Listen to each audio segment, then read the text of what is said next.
I kind of found myself distancing myself just because there was this perception of me like, oh, you would love Ichiro, you would love baseball, you would love Pokemon. And when I really think about identity and being Asian, it's like I kind of went through this period of time where I was very much rejecting a lot of these perceived ideas of what I'm supposed to like.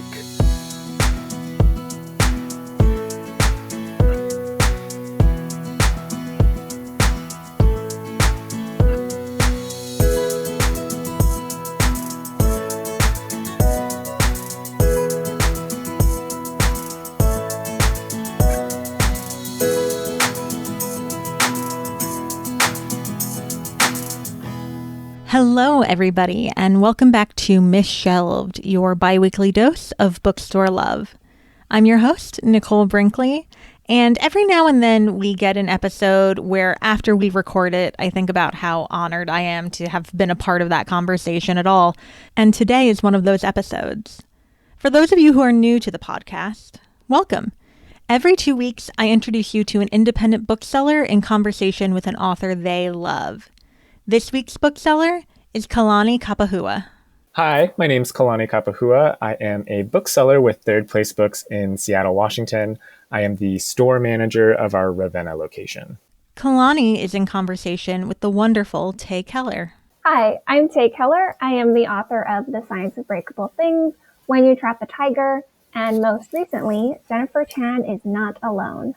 Settle in as these two talk about the 90s and about Pokemon, but also what it's like to be a biracial Korean American in America right now.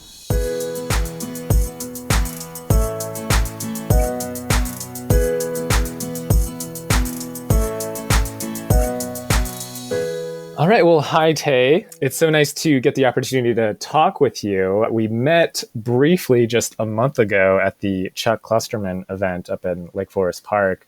And I thought that would be kind of a nice way to kind of orient ourselves, given Chuck Klosterman's book, which was called The 90s.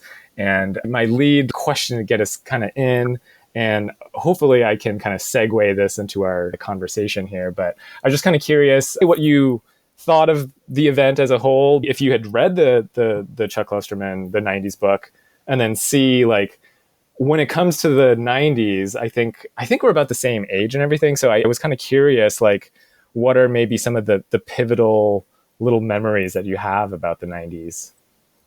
Yeah, so that was a fun event. It's always fun to see other authors kind of do their thing and how they do public events. He was so chill. Like, it felt like he just went up there and he was like, hey, this is me. And I was just like, oh my God. Right. Yeah. I was so surprised. Like, I didn't know what to expect because I've been a fan of his through podcasts. And when I realized he wasn't like having like an in-conversation partner or whatever, I was like, oh, I wonder how this will be. And he was very much just like, he kind of owns the stage and was like a stand-up comedian. And I was just like, wow, he's pretty great. Yeah, it was really impressive. For the 90s, I was young. I was born in the early 90s. So that was, my first decade of life. I feel like when I talk about my childhood, it sounds so outdated now. I feel like it sounds like I'm talking about like the 1960s, where I'm just like, oh, back in my day, we used to run outside and play, and our parents didn't even know where we were, and blah, blah, blah, dial-up internet. And I think that's so interesting to think back now, as that's my childhood, and now I'm writing for kids, and their childhood is so different, and thinking about those different contexts and how we grew up. But what about you? What were you doing in the 90s? So it was, certainly my formative childhood decade. I was born in the late 80s. And so I read the book and I just realized like how much, it was so interesting that I remembered everything about the book or everything that he was talking about in the book so well. And it's so funny to think that it's been, so many years now, and it does sound crazy. So Chuck Klosterman's The 90s just came out a month ago, and it's Chuck Klosterman's a great cultural essayist. He's been like a pop culture critic and writer for like 20, 30 years, and is also very well known for being on bunch of different podcasts and was also the co-founder of Grantland. So I've been a fan of his for a number of years. And so his new book is The 90s, a book in which he's kind of breaking down the 90s, not necessarily from a critical lens, but in a very like quirky Chuck Klosterman way. Gosh, it's a hard book to describe, because after the event, it was really interesting how he talked about how he wasn't trying to be overly critical. He was trying to treat the 90s as if it was in that moment and describe what was going on. So yeah, it was a very entertaining book, looking back on the 90s in a nostalgic type of way. But yeah, I think one of the things that I was thinking about a lot, and I had to even look it up, he didn't talk about it in his book, was about Pokemon. And I thought Pokemon was such a interesting thing that had happened to me in my childhood and in the late 90s, that it kind of very much framed how I view some identity now. And just that it was kind of the first experience that I had of East Asian influence on American pop culture. And I was very much kind of shaped by that, especially like thinking about your work and thinking about kind of our overarching subject of identity and how, I guess, let's see, what am I trying to say here? I guess just like, I look back on that time and I remember people thinking, oh, here's this like, scrawny Asian kid, he must love Pokemon. And I think that was kind of my first experience of like these cultural expectations upon myself. And I was just kind of curious if you had other similar experiences of that time. Oh my gosh, just you mentioning Pokemon just takes me right back. I'm so interested to hear you say that. So where you grew up, was that very much an Asian thing to like Pokemon, or was it more of the mainstream culture?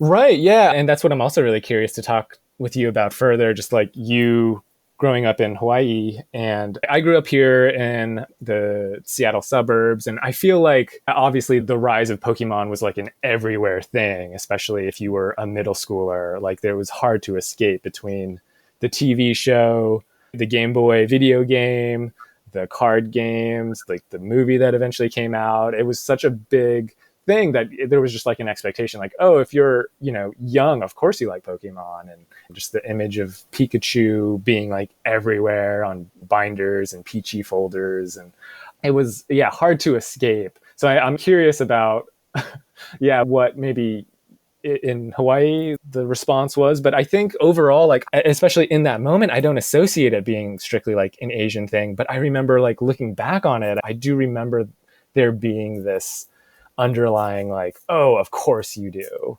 of course you would like Pokemon type of thing. That's so interesting. Yeah, growing up in Hawaii, I think now about how lucky I was to grow up there. I did not realize it at the time, but it has such a huge Asian population and such a huge biracial Asian population. So really it wasn't a thing. It wasn't something that made me feel different or other, and that now I just feel so grateful for. But yeah, it was very mainstream. But I do have this distinct memory when I got to middle school of, it was kind of like this wave of Pokemon when I was in elementary school that made East Asian culture cool. And then by the time I got to middle school, it wasn't. And I remember that I visited Korea for the first time and I was so excited and it was awesome. And they have these street markets where they sell all different things. But I was really excited about the clothes because I was just like starting to understand the concept of fashion and individual clothing choice. So I bought all of these new clothes that were in really popular Korean styles at the time. And I remember coming back to Hawaii and wearing these clothes in school, and people were just like, that is so weird that you're wearing that. And I felt that even in Hawaii, where there is such a big Asian population, but I feel like despite that, American culture is so strongly influenced by what is popular and what is considered normal by white culture, white American culture. And so I think that was kind of the first time that I recognized this, like, maybe this is something that I should not be so proud of, or maybe that I have to think about hiding this in certain situations. Mm-hmm. Yeah, that was very formative for me. Mm-hmm. Yeah, absolutely. The idea of kind of like it being in a wave where it's really popular and then it's not as cool. It's not perceived as cool. Because that's very much how I look back on it. I remember, not that I like rejected it, but I just remember very abruptly kind of halting that interest, like kind of distancing myself from liking Pokemon or Yu-Gi-Oh or some of those things that were kind of coming out. Another key thing that was happening was, at least locally here in Seattle, and me being kind of a big sports fan, was also the rise of Ichiro Suzuki, the baseball player who his first year was with the Seattle Mariners in 2001. And so I kind of like viewed that whole, as Chuck Klosterman was saying in the 90s, that the 90s, the decade actually ended at 9/11 in 2001. And so there's this like thing like, oh yes, if the decade ended there, then I can kind of view my own life in this weird kind of shift as well. And I was starting high school right in that 2001, 2002 year. And Ichiro, this, big Japanese superstar baseball player, and then kind of, loving baseball and everything, but I kind of found myself distancing myself just because there was this perception of me like, oh, you would love Ichiro, you would love baseball, you would love Pokemon. And when I really think about identity and being Asian, it's like I kind of went through this period of time where I was very much rejecting a lot of these perceived ideas of what I'm supposed to like, quote unquote. And what you were saying about like the fashion trends in Korea, I remember the first time I went to Korea in, I think 2015, 2016-ish. I remember walking around and seeing that everyone had the trend of wearing a fanny pack across your chest was like super, super popular. Yeah. And right. And then like flash forward a couple years later, it came to the US, and like you see kids now like with the fanny pack across their chest, and they like sell different like kind of shoulder bags of that style. And I was just like, oh, they were doing that in Korea a few years ago. And then of course seeing, BTS and renewed interest in Eastern culture and Korea in pop culture has been really, really fascinating. I've even seen like the meme online about how being Korean is really in right now. And it's just so fascinating to me from afar. And yeah, I'm sure you've got other thoughts as well. Yeah, I have mixed feelings about that. I'm so excited that Korean culture is being appreciated right now in the US. I think that experience of feeling like, oh, this was a trend in Korea, and then now it's here X amount of years later, and all the white girls are wearing these clothes, is kind of this, maybe what white people don't always get about appropriation, and what makes it so frustrating is it's just like, sure, like wear what you want and like what you like, but also there's this element of, but when I did it, it was weird. And that's just very frustrating. Mm. And, now there's also the whole, I don't know if you've seen the fox eye trend, the makeup trend. Oh, sure. Right. Yes. Yes. Where people on Instagram will pull their eyes to make them look more Asian, which makes me so uncomfortable. But then on the flip side, it's cool to see this stuff appreciated, and it's cool also to see like genuinely Korean media, like Parasite and Squid Game, coming in a really big way to the US and being able to watch those stories, because I think that Korean stories right now are really addressing capitalism in a way that is so relatable to a US audience, but I don't know that we're quite addressing it so head on yet in the US. Yeah, it's been really, really fascinating to see. I remember there was this book called The Rise of Korean Cool that came out a few years ago.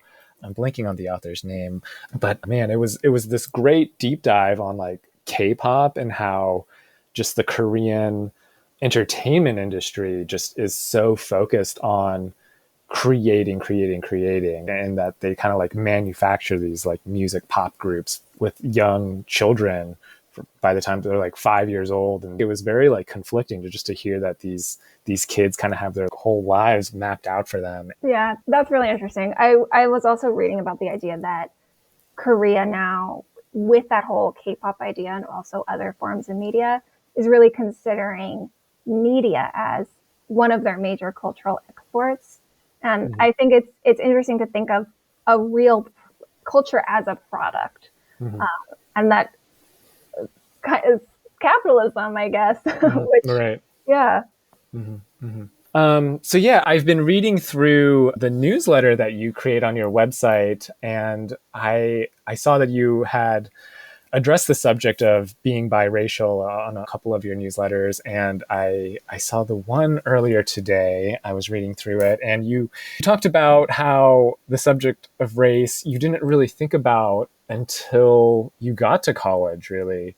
And I think overall I had a similar trajectory myself, and where I wasn't really actively thinking about it. I think like I grew up in suburban Seattle here, in Shoreline, Washington, where there actually does happen to be a pretty large Korean population.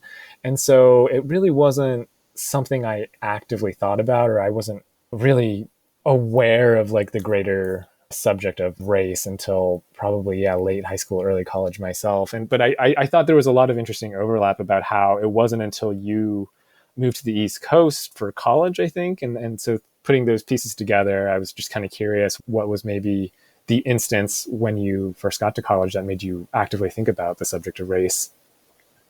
Yeah, I mean, kind of like I was talking about in Hawaii, it's not weird to be biracial. So many people are, and we recognize each other.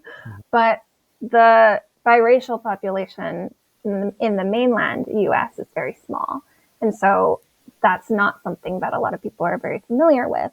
And when I went, especially to the East Coast, where there's not a lot of Asians in general, and in Philadelphia, I just had this experience of recognizing that all of a sudden other people were dictating my identity, and that I felt like it didn't matter how I saw my identity anymore.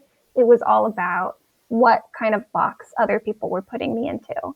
And I realized that I had different friends who saw me differently. So some people saw me as Asian and other people saw me as white. And it's not like anyone tells you, oh, I see you as a white person. It's just that you're kind of becoming friends with someone and they'll make these comments.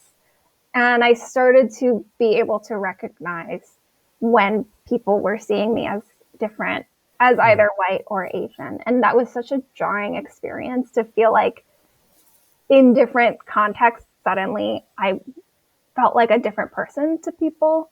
And I had one experience where I was with one of my friends who I'm no longer friends with.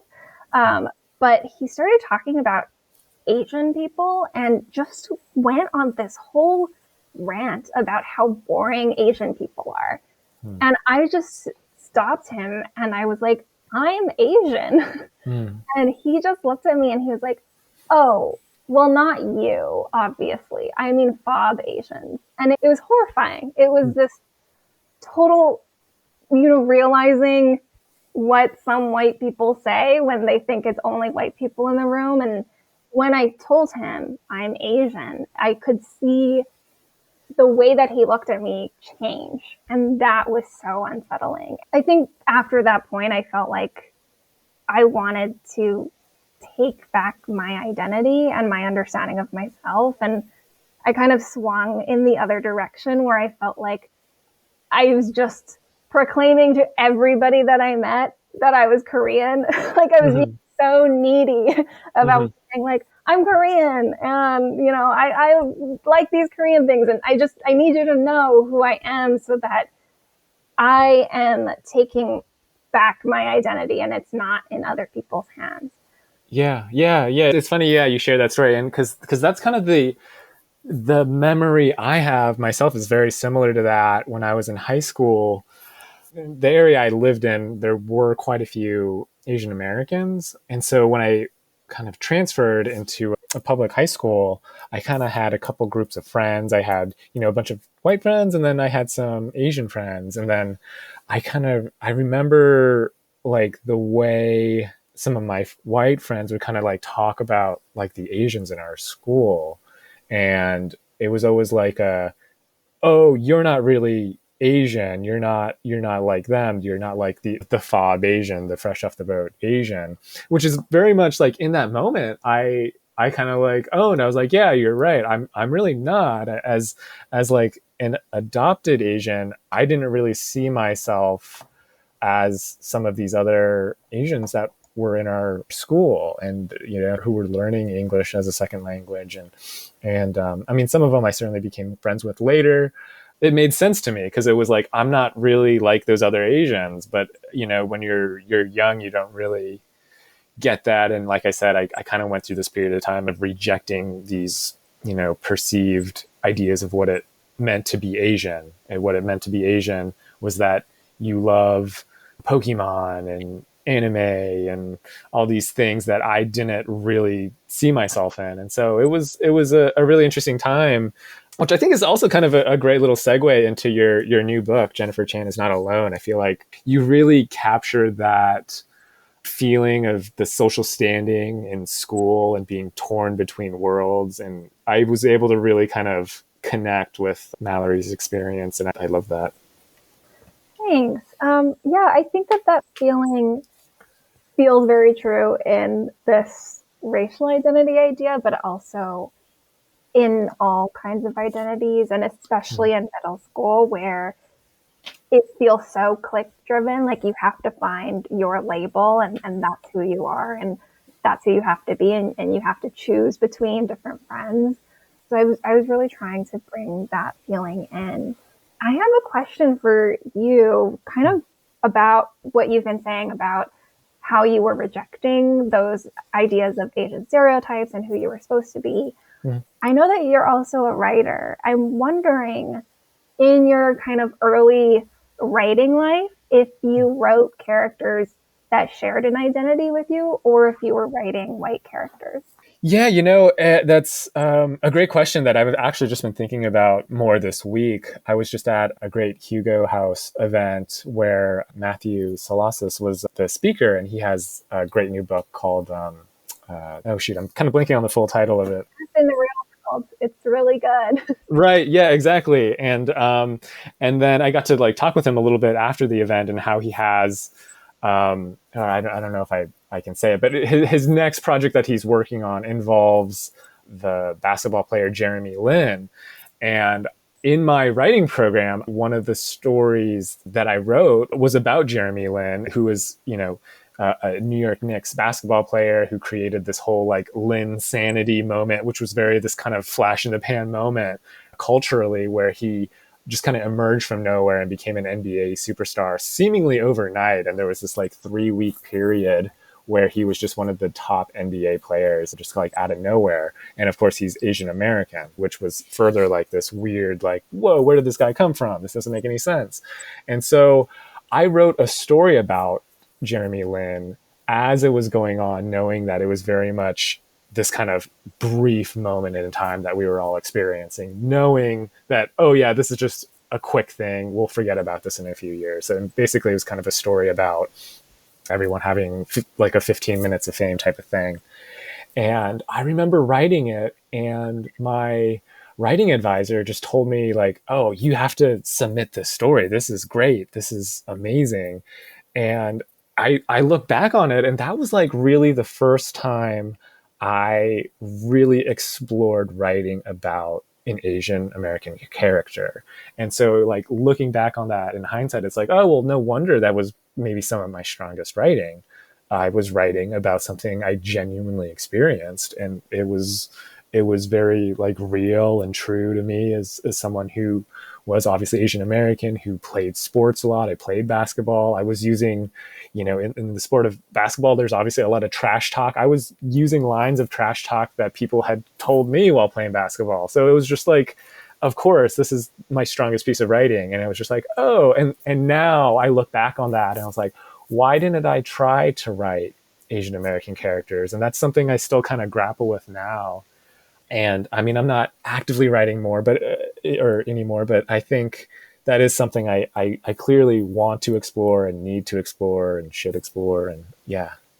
Did it feel different to you as you were writing, or was it just in hindsight where you're like, oh? I feel like it's primarily in hindsight. I mean, it's been a number of years since I wrote that story. I remember it coming out so easy. I will say that. I feel like that was just like one of the easiest stories, which is also funny to look back and see like, oh, it's funny that that was kind of perceived as one of my better stories. If writing can be that easy, I should explore it this way all the time. But yeah, it's something I've always wanted to explore more, for sure. And that's what's been great about getting the opportunity to read all three of your books. The thing that I love the most is about how it's subtle in your writing. And that's the thing that I always kind of grapple with. Like, I don't want to just write Asian American characters because that's expected of me and I need to make it known that they're Asian Americans and have it be central to the story. Like, the fact that it's very much, it's in the background, it's something that you need to know while you're reading, but it is not what drives the story. It's not what drives the plot. And you do a really great job of that in all three of your books here. Thank you. Yeah, I feel like when I was reading in middle school, that's kind of what I was looking for in a lot of ways, was just stories about Asian kids just living, not about them being Asian. But I also, the first time that I wrote about an Asian character was The Science of Breakable Things. It was my first published book. And before that, I was writing only about white characters. And I was also writing YA, and this was in the time of the big YA dystopian trend. So basically I was writing like Hunger Games knockoffs. It was really bad. But it felt really different when I started to write The Science of Breakable Things. And that's partly because I shifted into middle grade instead of young adult, but it's also because I was writing this Asian character. But even with that book, the first draft, Natalie, the main character, was half Japanese instead of half Korean.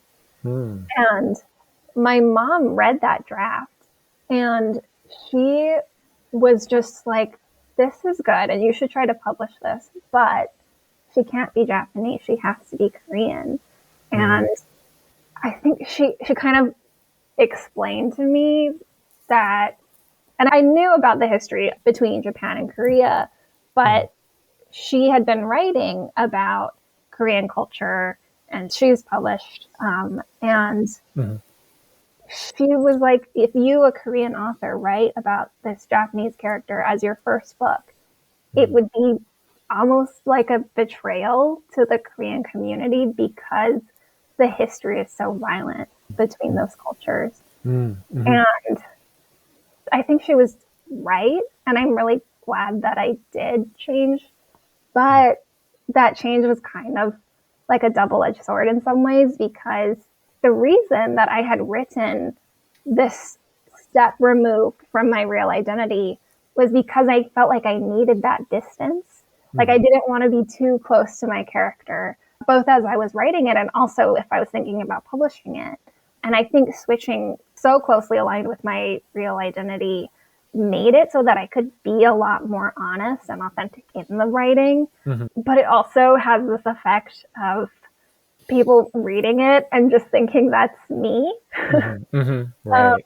And that's such a strange experience. And I'm sure a lot of writers feel this, but especially writing for kids, because my friends and my family will read it and they will assume that everything that my characters say is like my thought. And I'm like, no, my character is 12. But yeah, I think that it really just the fact that we share that identity leads people to assume that I'm basically writing an autobiography, which I find interesting. Right. Yeah, that's so interesting. I saw that you shared one of your mother's essays in one of your newsletter pieces. And there was that line about identity and how she wrote, I think I even have it here. yeah, I think she was writing about you, but identifying herself as Korean will be a choice for her.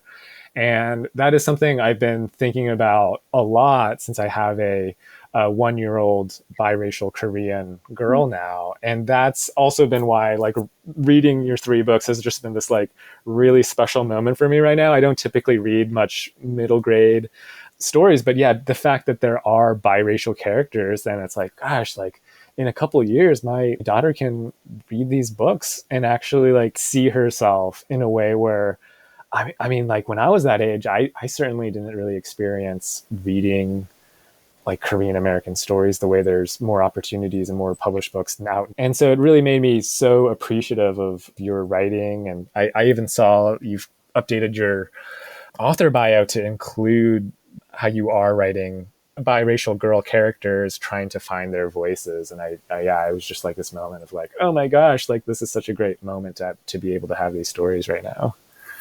Oh my gosh, that makes me emotional. Thank you. Yeah, it's been just being a bookseller with a 1 year old daughter now, and I'm slowly kind of immersing myself in children's books in a way that I never really did or had to before. And so knowing that there's been this great push for diverse stories, especially within children's literature, is just it means so much more now than ever. And so it just has provided me this whole new like context. So yeah, it's really special for me. Yeah, I'm so excited for your children's literature journey as your daughter grows up. I wrote a picture book, so I was really diving into the world of picture books, and they're so great. Yeah. Have you been starting to collect a ton of picture books? Yeah. I mean, it's great. Like she's fully like walking around now and starting to like pick up some of the books that we've accumulated over the past few years, and she's actually like starting to flip through them now herself. And it's just like this great moment of like, yes, the fact that she like walks over to the bookshelf and picks something up on her own accord is just like this amazing moment. As a bookseller, as a bookstore manager, it's like, yes. You did it. You made a reader.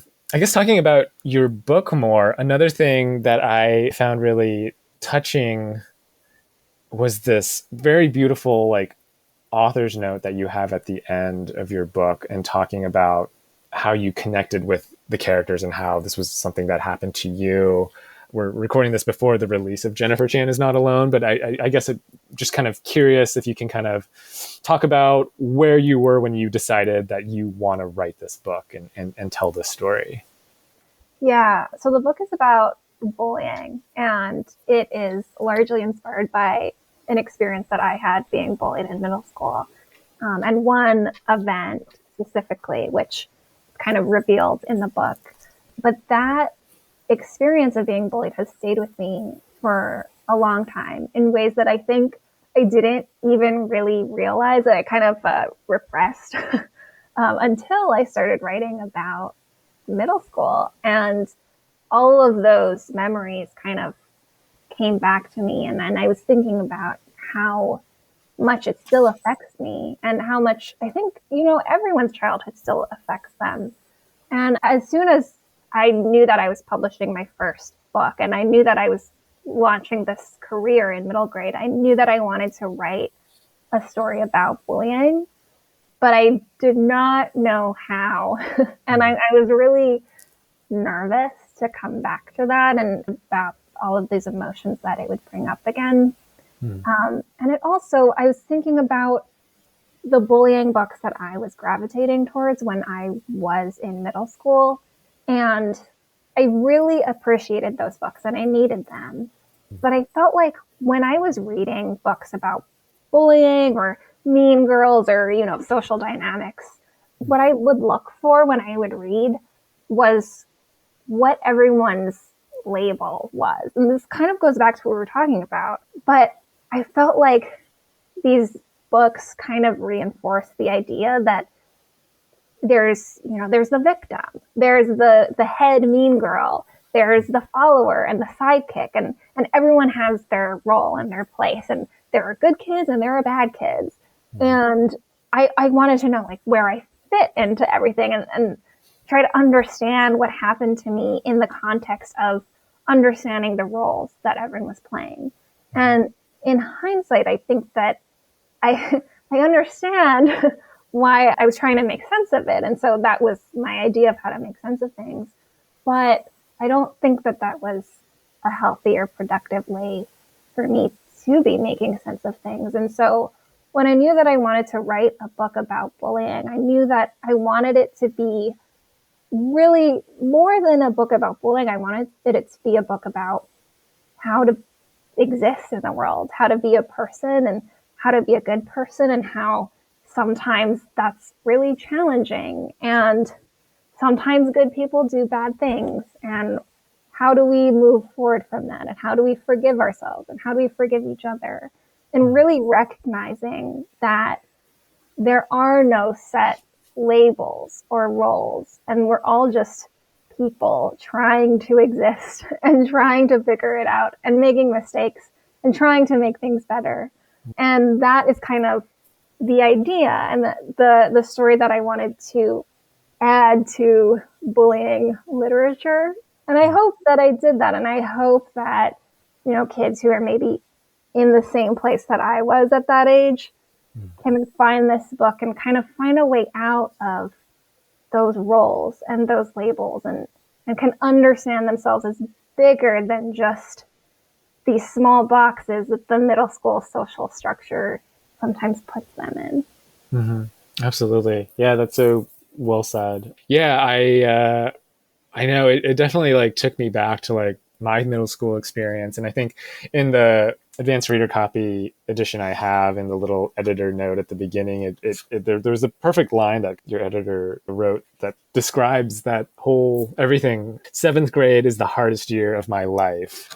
And obviously saying that in the year 2020, in the middle of a pandemic, it's just oh yeah, no, it's oddly really, really true in some way here. So yeah, I really love that.